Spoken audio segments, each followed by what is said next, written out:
Yo, what's up, chefs? It's Vinny, and this is my step-by-step Ice Shot Assassin Ranger guide. Following the same premise and formula as my previous guides, I packed as much information as possible into the external parts of the guide. So of course, we have a very detailed Maxroll planner. We have the full gearing and trade links Google document. This is going to have everything you need to get through the early leveling quickly and smoothly.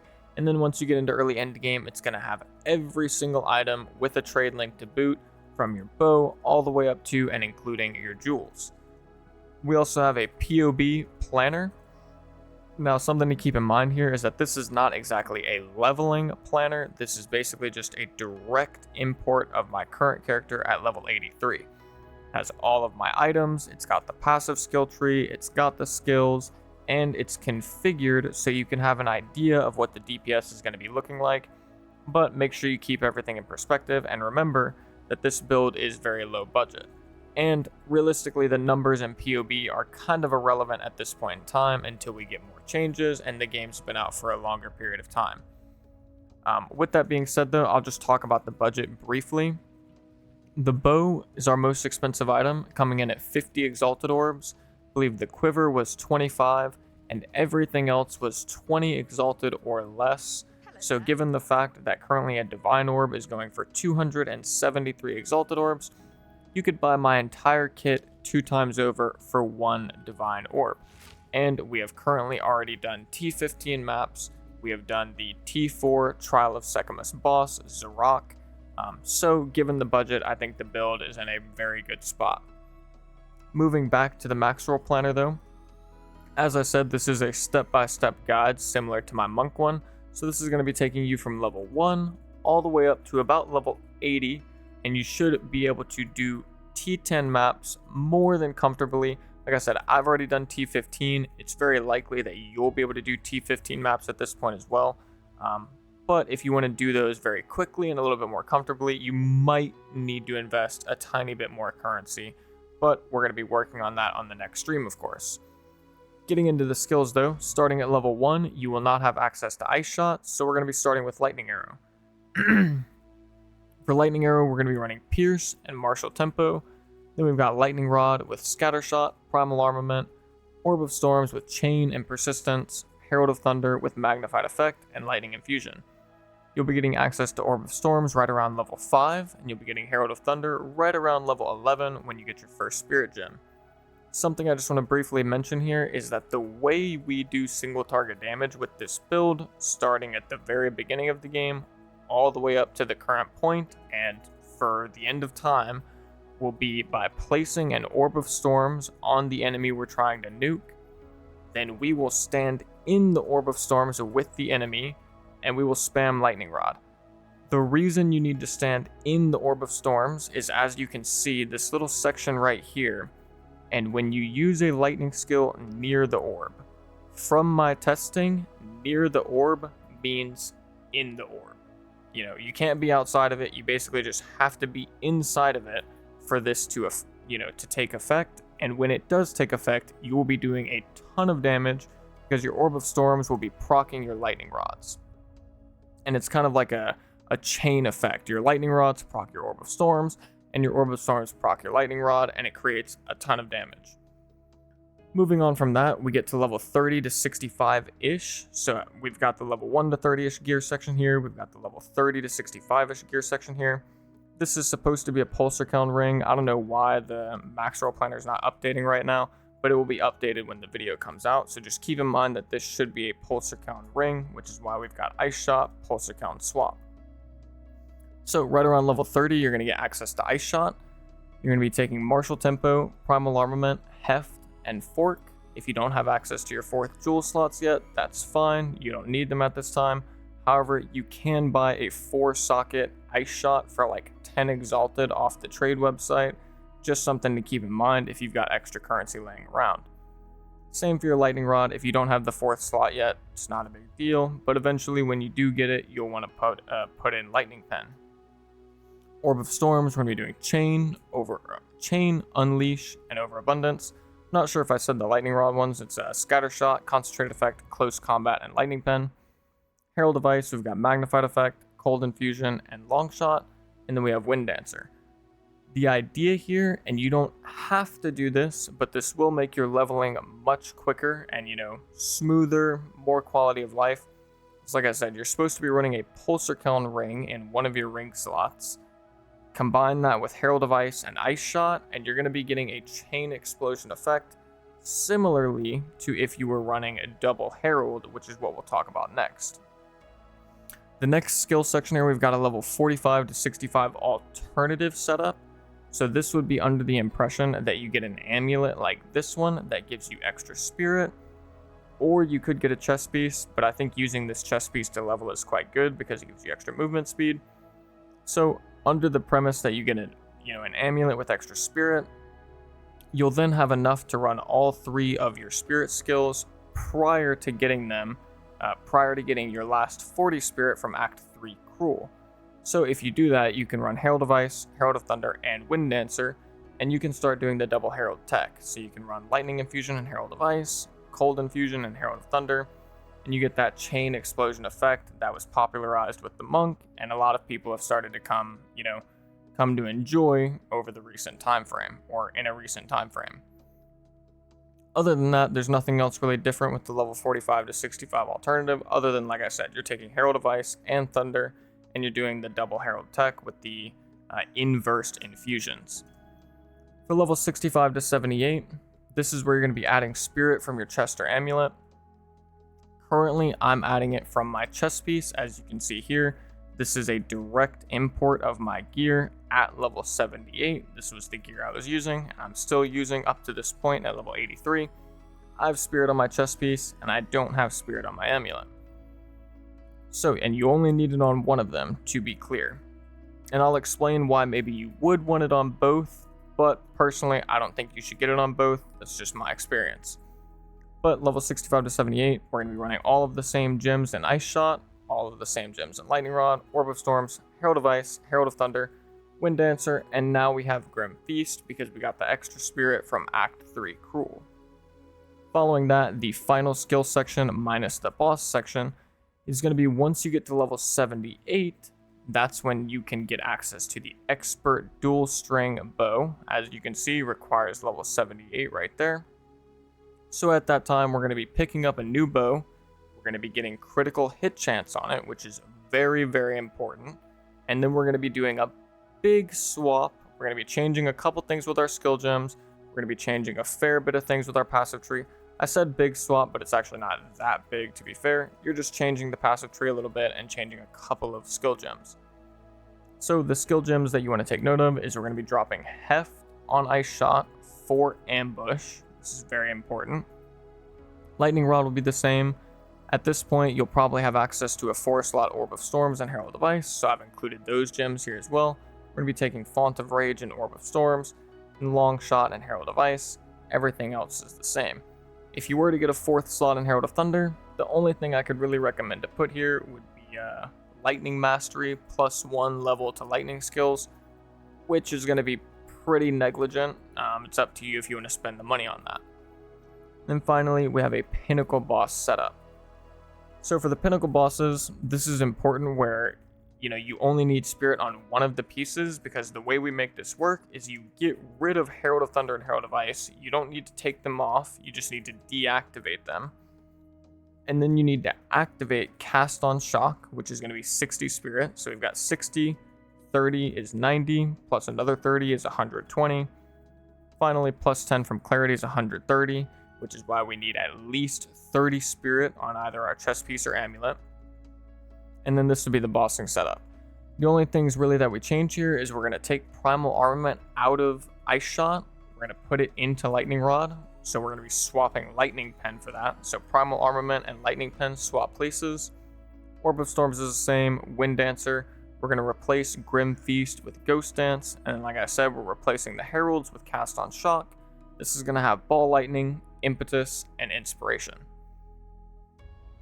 And the way this works, just to give a little bit of understanding, same concept as before. We're going to drop the Orb of Storms on the boss. We're going to stand inside of it. We're going to cast Lightning Rod. And then our Cast on Shock is just going to amplify that effect even more, because the ball lightnings are going to be flying out tons of them rapid fire back to back, and they will also be triggering your lightning rods, which is just going to create a nuclear amount of single target damage. And that's going to sum up the skills section. Moving on, we're going to go over the passives super quick.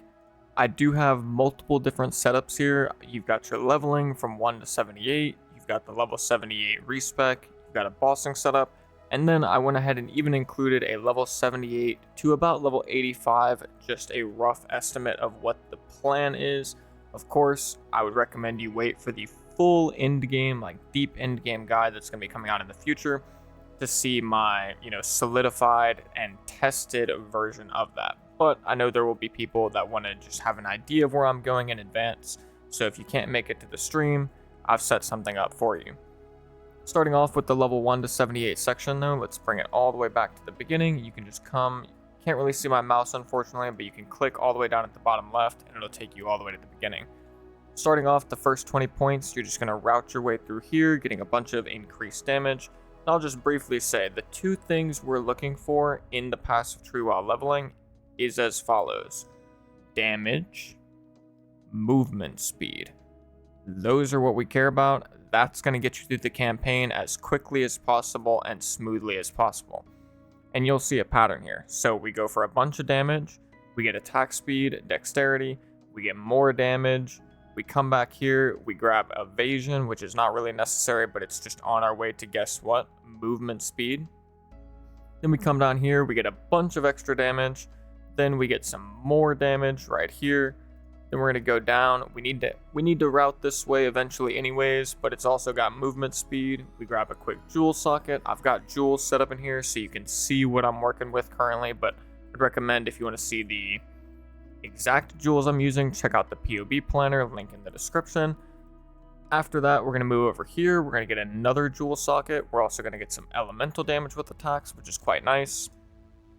Eventually, we're going to grab more movement speed, more attack damage. We're going to keep going. You're going to get your first 2 ascendancy points around this time. We're going to take Tailwind, a bunch of movement speed. You also get you get movement speed and you get skill speed, which is very nice. And the evasion rating is kind of negligible during the campaign, but it doesn't hurt. Oops, let's get that off the screen. Moving on, we're going to grab Falcon Technique, which is going to give us a ton of attack speed. We're going to get 2, 4, 6%, and then we're going to get 1% per 15 dexterity. If you're using the Fox Shade chest piece, like I recommend while leveling, with this combined with any extra dexterity you get on your gear, you're going to have a lot of dexterity, so this will be giving you quite a bit of attack speed, which is very helpful. Then we're going to move over here, grab Bestial Skin. On the way, we're going to grab Proficiency, more dexterity equals more attack speed. Bestial Skin is not really necessary while leveling, but we're already so close, it doesn't hurt to just pick it up. After that, we're going to come down here, grab another jewel socket. Then we're going to just briefly move up. You're going to get your next 2 ascendancy points around this time. I'm going to recommend you take Point Blank, and I personally use Point Blank in all scenarios. If you really want to min-max, you would maybe want to take Far Shot while mapping, but I don't think it's necessary. After that, we're going to come grab Common Calamity, one of our favorite nodes. Increased cold damage and lightning damage. We're going to be affected by both of those heralds, so this is very nice. After that, we're going to grab Enhanced Reflexes, primarily for the 8% increased dexterity, but the extra evasion rating doesn't hurt, and it's so close, why not take it? After that, we're going to move up. We're going to get some more movement speed with Kite Runner and some extra damage. Then we're going to grab these nodes, which this is where the assassin portion of the build idea comes into mind, is these nodes. Eventually, we're going to be taking these 2 bottom nodes and even this cluster over here as well, and combining that with the ambush. And you'll notice a pattern between all of these. They all say against enemies that are on full life. So this is all going to play into the concept of being able to just one-shot everything in maps, even on a very low budget, which I believe that most other builds are not taking these types of nodes. Actually, I can confirm that because I have looked at a bunch of other builds. I've done my research. I've not seen any other build that's recommend taking a combo of these nodes, and ambush. And I think while it is a bit unique, it's maybe not the most optimal if you're playing on a very high budget. I think it does unlock some potential for a low budget build to one-shot, like I said, just about everything in a very effective way. So we're going to take these nodes. We're going to be getting 40% increased damage with hits against enemies that are on full life, following that up with 80% increased damage with hits against enemies that are on full life, and 50% increased critical hit chance as well, which is very nice. Moving on, we're going to be getting more damage once again. And after that, where do we go? Oh yeah, after that, we're going to come down here. We're going to grab this extra movement speed and skill speed. We mostly care about the movement speed, of course. Following that, we're going to come down, we're going to get Essence of the Storm, which is just going to make sure we're shocking quite effectively, which we won't need this later, but for the campaign, it felt like it was quite helpful to make sure we were still shocking. Then we're going to grab Master Fletching. We're going to grab both of these points as well, these little extra ones for 15% after Master Fletching. The reason why I waited so long to get this is because since I was doing a 0 to hero, and this might not be the same for you, but I didn't really have access to a super good quiver throughout the campaign, so it just didn't make much sense for me to take this early on. And eventually, once I got a good quiver, it was very effective. But do with that what you will. If you're, twink leveling and you've got a really good quiver, this is probably worth taking earlier on in your playthrough. After Master Fletching, though, you should at this point be getting your next 2 Ascendancy points, so we're going to go up and grab Endless Munitions for an extra projectile, which is very nice. Then we're going to come up and grab Spectral Ward for a little bit more defensive capability. And then finally, we're just going to get 1 extra Jewel Socket right over here. And that's going to end your leveling tree. At this point, you should be level 77 at 100 points. So once you get to level 78, you're going to do a respec. At that same time, you're going to want to grab your new bow, of course, the Expert Dual String Bow with critical hit chance as one of the modifiers. Ideally, you want to put some critical damage bonus soul cores in that bow as well. And then we're going to be making a respec as well. So the respec, there's no particular order with this one. You don't need to follow the order, of course. You just want to fill it out in this way. Some of the main things that we're swapping over, though, just so you have an idea, is we're getting rid of these attack damage nodes. We're getting rid of Essence of the Storm. We're getting rid of this movement speed and skill speed here. We're getting rid of this movement speed and attack damage. We're getting rid of all of this junk over here because it's not really leading us in a good direction. And ultimately, we're moving up towards this section up here because this cluster is extremely good. We want to get, so yeah, I'll just go over these a little bit more in detail. Coming up to this cluster to get a bunch of crit chance, crit damage bonus once again, or just flat damage and critical hit chance. We're going to grab this cluster as well for extra critical hit chance and critical damage bonus. We're going to grab this for increased damage if you've dealt a critical hit in the past 8 seconds. And then we're also going to come down here and grab this cluster, which has a very nice note at the end. Attacks have plus 1% to critical hit chance. This is very similar to the critical hit chance modifier on your bow, where it's increasing the base critical hit chance, which is then getting additively improved by all of the increases to critical hit chance that you get from your passive tree. So this node is very, very nice. With that being said, that's going to be the level 78 respec. It's not nothing too crazy here. We're basically just dropping a bunch of like the random damage and movement speed nodes that we had, and we're moving more into a heavily focused crit build. Unfortunately, it kind of is what it is. Crit builds are the name of the game in these types of ARPGs. So typically once you get to endgame, it's very rare that you aren't going to be doing some sort of crit setup. With that being said, we do also have a bossing passive skill tree as well. The main things to note here is that you're going to be dropping Coming Calamity.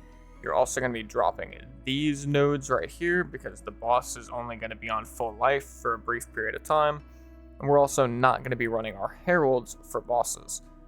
And this, I would only recommend going this for Pinnacle bosses. For like map bosses or whatever, you don't need to change this up. You can just blast the map boss, you'll be more than fine. But for Pinnacle bosses, if you want to min-max, I would recommend you use this passive skill tree.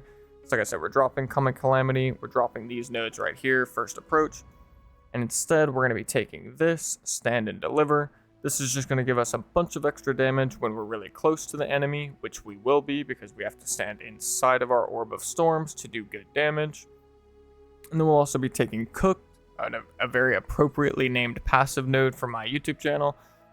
You're going to be getting 50% increased critical damage bonus during any flask effect, and you will have to be using your mana flask during bosses, so you'll just be getting this very naturally. Moving on to the final one, level 78 to 85-ish. Like I said, this is not fully tested. I am only level 83, so I didn't want to go much further than that. But the main things to note is we're going to come down here, we're going to end up finishing getting Flow Like Water. We're going to get this extra crit hit chance node, and then Flow Like Water. We're also going to be picking up Feathered Fletching, which actually, did we already have Feather Fletching? Yeah, my mistake, we already had Feather Fletching, but we are going to be picking up Sniper, which is more crit chance, which is quite nice. We're going to be grabbing a couple extra jewel sockets, like right here, and we'll be grabbing these two bottom nodes as well, and I think those are the only differences so far up to level 85. So it's nothing too major. We're going to be getting a bunch of extra crit damage bonus against enemies that are on full life though. We're going to be getting more crit chance and an extra jewel socket, which is very nice. After that, just briefly, I'll say I do plan to go over here, grab Step Like Mist. I plan to come up here, grab Preemptive Strike, and that's about where I'll leave it for now until I get to do more testing. Moving on from the passives, we're going to quickly cover the gear. Similar to the previous guides, I'm going to try and not spend too much time on this because I did put a lot of time into these gearing and trade link Google document, so that way, I can shorten up the video as much as possible. You guys should be taken care of with this Google Doc, but there are a couple of things that I wanted to touch on and just add a little bit more nuance to, because I have had a lot of questions from the Monk Guide and the Monk series, so I thought I would just try and spruce up this section just a little bit.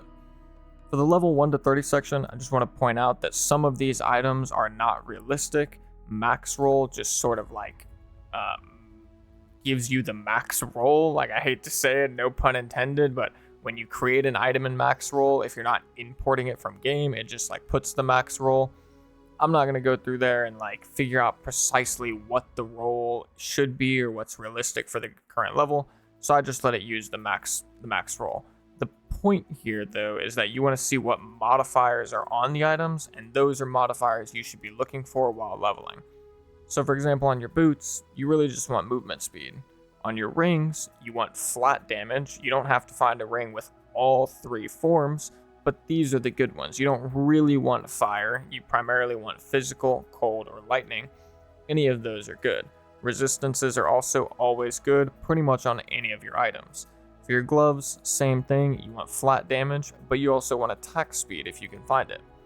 For your bow, you want flat damage, increased damage, and attack speed.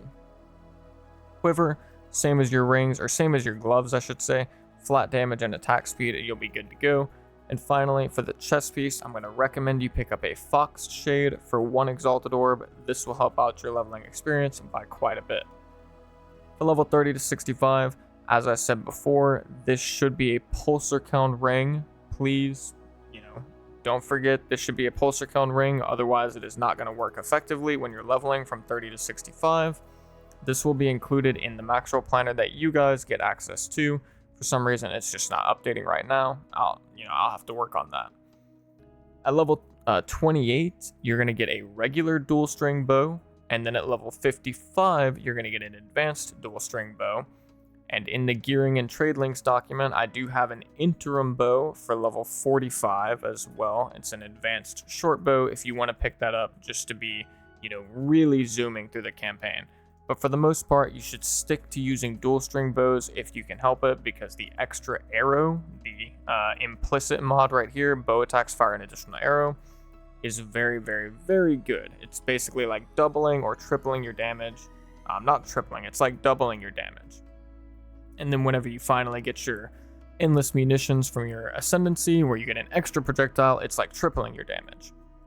Outside of the pulsar count ring and the bow though, obviously your gloves, you can just upgrade these a little bit. You still want flat damage and attack speed. If you can find it, you want some resistances and maybe some increase to your evasion and maximum energy shield, but those are certainly not necessary.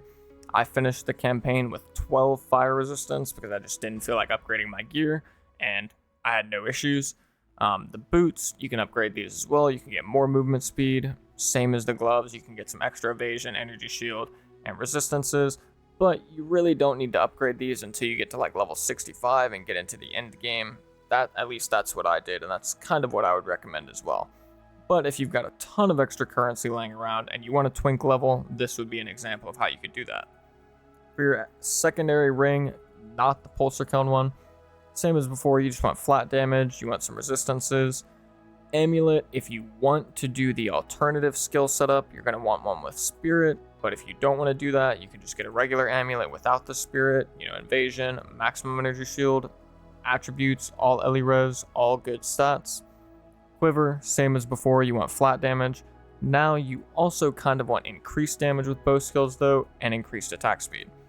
And a little concept here for anybody that's new, the lower level you are, the better flat damage is. The higher level you are, the better increase to damage becomes. It doesn't mean that flat damage gets bad, but increased damage with bow skills is not very effective at level 5 when you basically have no damage to begin with. Hopefully that makes sense. And then finally we have our level 78. This is a direct import of my character. I'm not going to go over all of these stats or even all of the items. And instead, I'm actually going to move over to the Gearing and Trade Links Google document, just so I can give you guys a couple of ideas, or give you guys a couple of ideas of how you can min-max those trade links depending on your current situation. So let's head over here, and I think a good example to showcase this would probably be either the gloves or the amulets. Let's start with the gloves and take a look. Let me just make sure. Let me show the filters. Yes, so basically what I kind of want to leave on to you guys or to explain, because I've had questions about this type of stuff, is, hey Vinny, how do you get all of your attributes? I don't understand.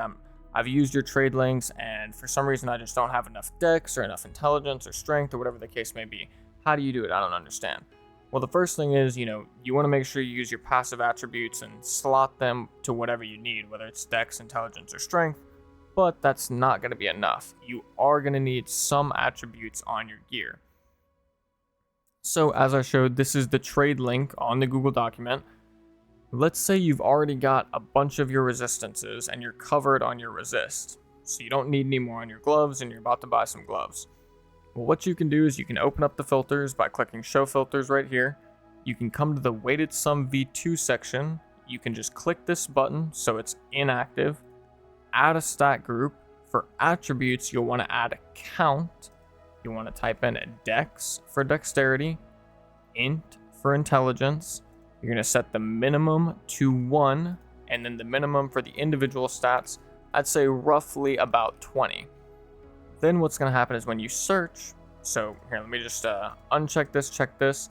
What was happening before is we're searching for a sum of flat damage, resistances, but it also has to have attack speed. That's what this filter is set up to do, all for a price point of under 25 exalted orbs.